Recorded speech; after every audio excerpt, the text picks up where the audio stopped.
Merci beaucoup, amis internautes. Encore une fois de plus, je vous salue parce que vous êtes très nombreux de nous suivre à travers cette émission Vérité Polé diffusée sur www.véritéuniverselle-tv.com à travers votre humble serviteur Junior Moyowa Boulon Malatinico de plusieurs couleurs. Vous le savez bien que cette émission est dominée par l'actualité de 80 ans d'âge qui s'est faite de notre papa poète Lutumba Simaro Masia, qui est notre icône de la musique congolaise. Nena Loba Akake, papa sa la musique nae sans kobanga, sans polémique, sans dispute, sans rancune. Donc il est le seul, l'icône de notre musique. Aujourd'hui, papa a fêté 80 ans d'âge nae en otoye awana inde 3. Inde 3 boebi que selon histoire, eza parcelle topé enceinte. Il y a moko oba travailler na papa président nae Luambo Makiadi Franco.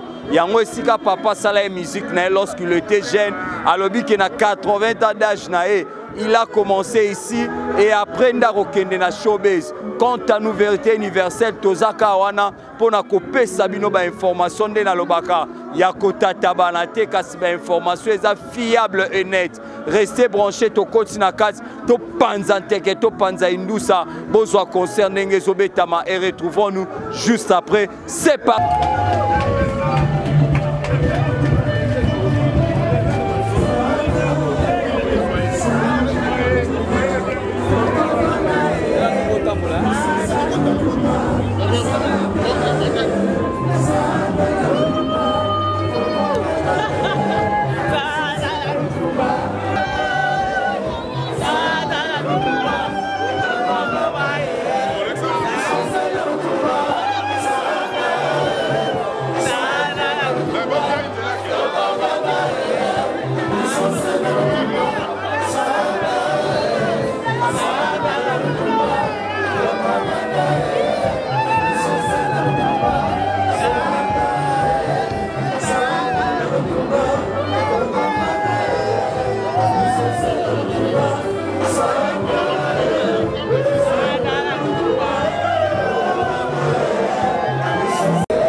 est-ce qu'on peut applaudir? Et c'est moto, c'est moté.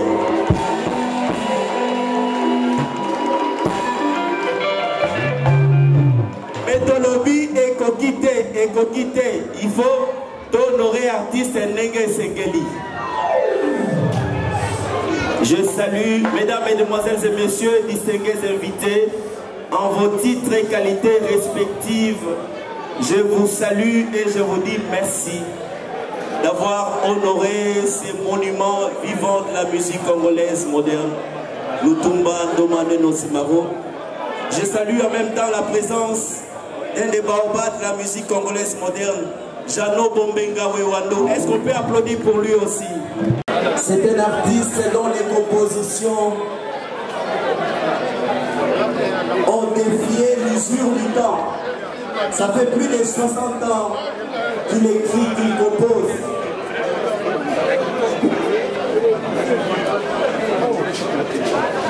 C'est un chroniqueur de la société, un peintre de la société, un auteur composé l'usure du temps. Et plus de 60 ans sur scène, de manière... Voilà. Ndenge tolandaki sepela, to saluer musala ya bokulaka o asali kati na biso. Na kosenga na bandeko, babiso o bamemaki bakado, babeleme, bapusana, pona to pesa papa Lutumba, wana simande, et ça plus une soirée musicale. Merci beaucoup na Emongo, merci na baninga ya OK Jazz, parce que esika o tozali, ezali esika moko ya motuya pour na papa Simaro, parce que c'est historique. Merci.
Que vous restez, j'invite tous ceux qui ont amené des cadeaux à pouvoir s'avancer pour remettre les cadeaux au poète Lutumba Simaro, qui est bien encadré par les doyens Bombenga Wewando Jano. S'il vous plaît, chers amis, vous qui avez amené les cadeaux, c'est le moment pour remettre votre cadeau.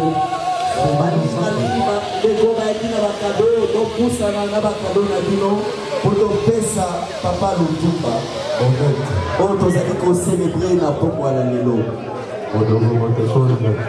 Baninga toyela bakado to pusana, s'il vous plaît, tosalela tango.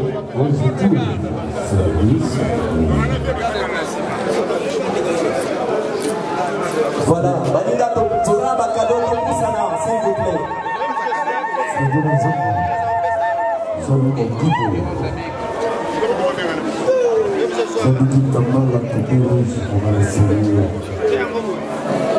Donc Poussani na bakado na biso, ceux qui posent un enveloppe pour na kopesa papa Simaro, Poussana.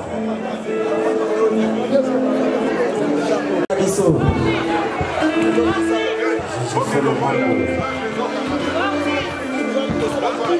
Ma maman combattante, Yabana Oke, Mozawa, Pikozomo, Nabinote.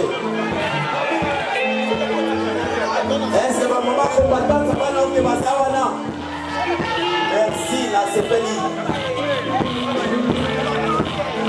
Maman, je tourne la lula, tu peux se remonter, tu peux se remonter. Donc, vous savez, là, Wakado Nabiso, tu peux sa papa Lutumba. S'il vous plaît, Manita va partir sa moto, tika moi, c'est là pour vous permettre de bateau, baïna, Wakado, va faire ça.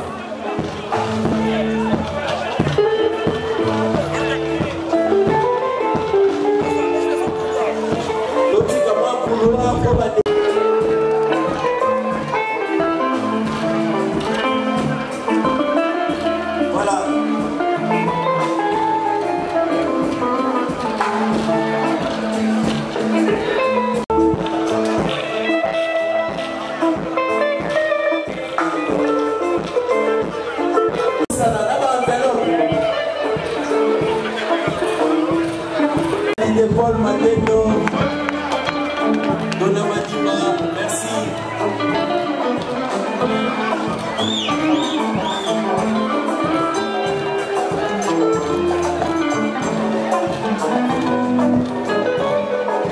Voilà, Bandinga ya Léopard de la Sapazo, les 80 qui fait Bandinga ya OK Jazz. Baleka pour saluer l'artiste Simaro, le poète.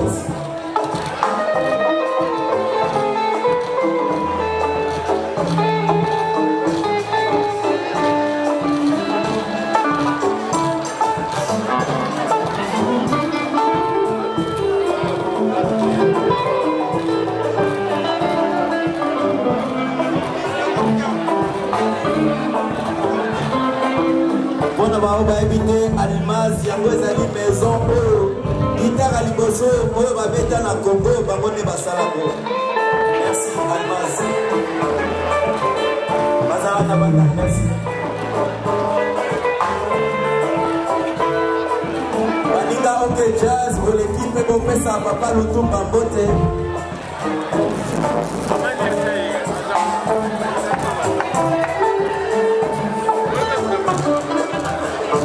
Merci Baninga Léopard de la SAP, tous ceux qui vont les voir, OK Jazz, Valeka, va saluer l'artiste.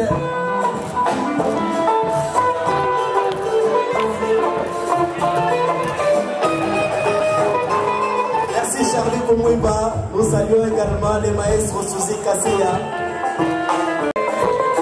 Oui, Baninga OK Jazz, Bazoleka, Bapesa, les poètes, le Koumba Simaro.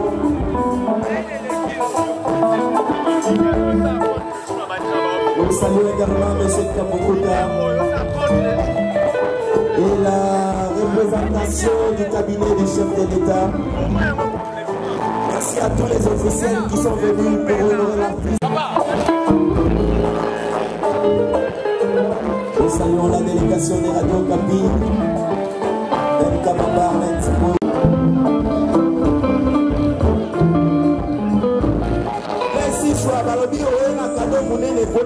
Pour l'artiste le poète Simaro, Kusana Oya Kopeso.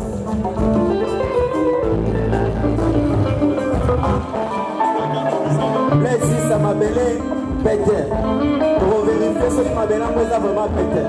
Pour autant la cadeau, pour vérifier.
Voilà, on va clôturer tout à l'heure cette partie consacrée à la remise des cadeaux.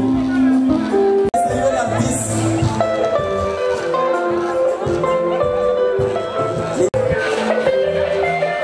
Il a consacré toute sa vie. Les amis de Maria, voilà. On va recevoir les amis de Maria.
Merci beaucoup, amis internautes. J'espère que vous avez remarqué comment est-ce que l'ambiance a été au rendez-vous. Vous avez remarqué pas mal la présence des anciens artistes et musiciens. Vous avez remarqué la présence des artistes et comédiens. Vous avez remarqué la présence de sapeurs de nos pays. Vous avez aussi remarqué la présence de nos concerts confrères. Là, je vous dis que nous sommes bel et bien arrivés à la fin de cette émission. Vérité Polélé a été spécialement dédié à 80 ans de notre papa, notre poète, notre icône de la musique congolaise.